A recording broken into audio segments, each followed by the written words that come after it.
Hello, third grade. It is time to go over our daily language packets for the week. And let us start with Monday. I hope you have already completed these and you are ready to go over them with me.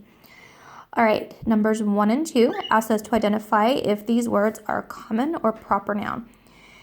Number 1, San Francisco. It is a specific name of a specific place, and this is a proper noun. Feather is a general name for an object, and it is common. All right, numbers 3 and 4, we need to correct these sentences. Number 3, our sentence is, the teacher has brung her chair out to recess. She want to read in the fresh air. We are going to break this down into 2 separate sentences. Let's look at the first part of it here. That is going to be capitalized because it is the beginning of our sentence. We need to change brung to the word brought for proper English. So it would read, the teacher brought her chair out to recess. We are then going to add a period after recess and start a new sentence. Capitalize the word she for the beginning of our second sentence. She wanted to read in the fresh air. And of course, we are going to add our ending punctuation and put in a period there.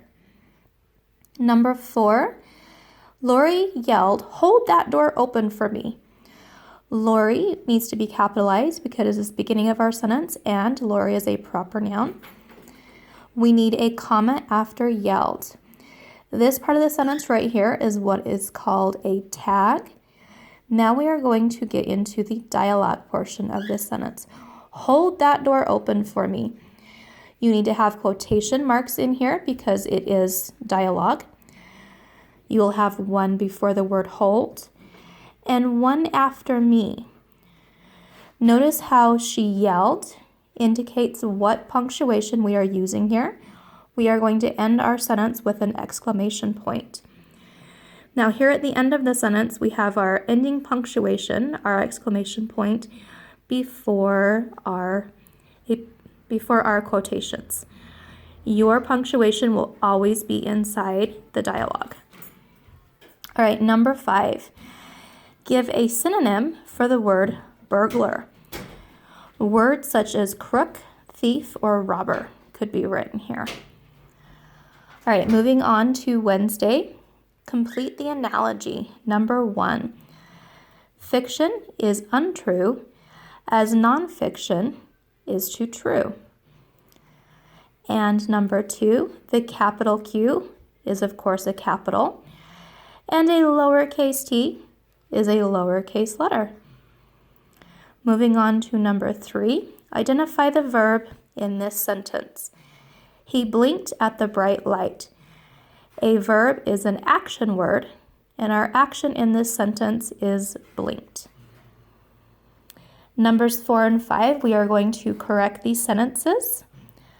Number 4, me and you can order a pizza from Domino's on Friday night. We are going to change our introduction here to you and I. We always bring somebody else before ourselves. Capitalize you.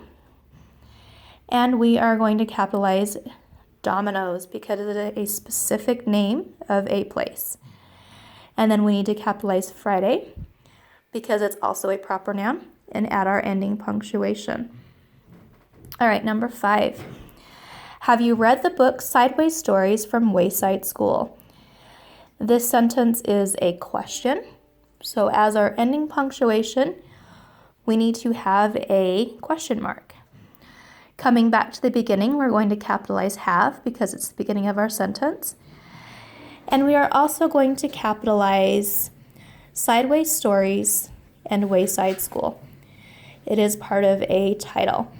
And remember, if our words have 4 or more letters, they need to be capitalized.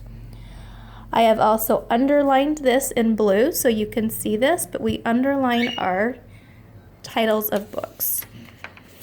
All right, moving on to Friday. Here we need to combine 2 sentences to make one good sentence. And remember, there are two different ways to combine a sentence. We're either going to combine them by adding a conjunction, or we're going to kind of mesh things together and blend in the information to make one good sentence. All right, number 1. Have you read The Chocolate Touch? It's a great book. We are going to combine this to read, have you read a great book called The Chocolate Touch? And number 2, the timer went off after 5 minutes. The egg was cooked. Here we're going to add in our conjunction. The timer went off after 5 minutes and the egg was cooked. Number 3, we're going to combine by consolidating our information here. I have a Dalmatian. Her name is Lady. We can say I have a Dalmatian named Lady. And number 4, Jordan sits in the front of the class. He needs glasses. Here we're going to use a conjunction. Jordan sits in the front of the class because he needs glasses. And number 5, we can consolidate this sentence. Grandma will call this Sunday. She will call at 6:30 p.m. And we are going to combine this by saying, Grandma will call at 6:30 p.m. this Sunday. All right, friends, we have one last daily language packet to finish next week, and you will be all done with your daily language packets for this year. Congratulations!